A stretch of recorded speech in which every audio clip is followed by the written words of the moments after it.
You can't change the system if you don't change the scorecard.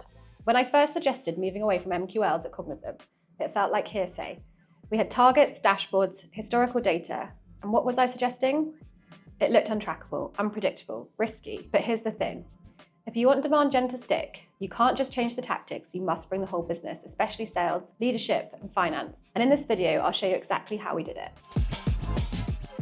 At Cognism, we couldn't make demand gen work until the rest of the business understood why we were doing it. Because the truth is, lead gen was still delivering something. It gave the illusion of success. The dashboards looked full, the MQLs were flowing.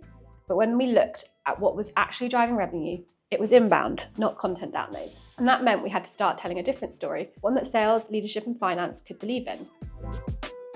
One of the turning points was when we stopped lumping all leads into a single funnel. We split our reporting into two clear streams: lead gen, gated content downloads, webinar signups, and nurture forms; demand gen, inbound demo requests, hand raisers, high intent product engagement. And suddenly we could see what was working. The results weren't even close. MQLs from lead gen were converting to pipeline at under 2%. Inbound demand closer to 20%. That stat changed the conversation because we weren't just bringing an idea, we were bringing proof. Sales were already frustrated. They were spending hours chasing leads that downloaded a guide and didn't even remember doing it. They knew the leads weren't warm, but they were still being targeted and measured on them. So instead of pushing harder, we pulled them in. We didn't present a finished plan. We started by asking questions. What types of leads convert fastest? Where are the biggest quality gaps? What content do buyers mention on sales calls? And we listened. We ran joint retros with marketing and sales sitting down together, looking at what was converting and what wasn't. We pulled examples from the CRM. We looked at account journeys together, and slowly the mindset started to shift, because when sales saw the difference between content and downloads and inbound hand raisers, they didn't need convincing. They wanted more of the leads that actually closed. Finance and leadership, the conversation was different. They weren't frustrated. They were focused on growth, efficiency, and predictability. So we had to speak their language. We didn't just talk about lead quality. We talked about cost per opportunity, deal velocity, conversion efficiency. We reframed marketing as a lever for pipeline, not just brand or awareness. One of the most useful tools we built was a side-by-side performance view. It showed how much it costs to generate one opportunity through lead gen versus demand gen. It also showed how much faster inbound leads move through the funnel. That's when things started to shift. We weren't just asking for more budget. We were showing that our model could deliver more with less. For finance, that meant efficiency. For leadership, it meant growth without headcount strain. And that's what opened the door to scale. If you're just starting out, you don't need to win everyone over straight away. What you do need is a clear plan, some strong data, and the confidence to shift the conversation. Here's where I'd start. First, split your funnel. Separate MQLs from inbound hand raisers so you can see what's driving the pipeline. Second, build a dashboard that compares performance side by side.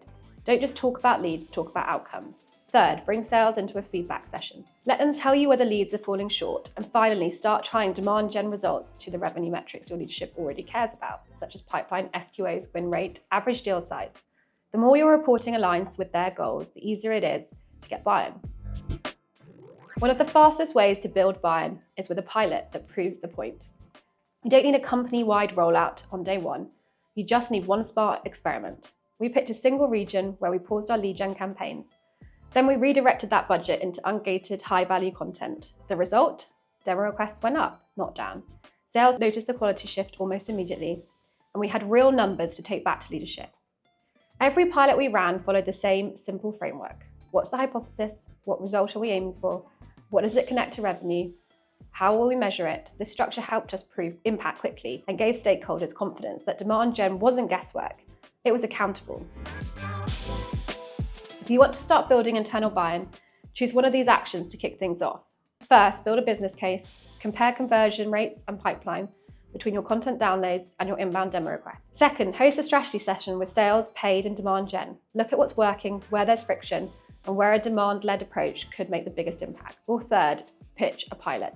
Choose one idea, maybe a newsletter, a video series, or a content loop. Frame it around value for your ICP and tie it to revenue. In the next video, I'll show you how we evolved our reporting to speak the language of revenue. Because once you have internal buy-in, the way you track and present results has to change too.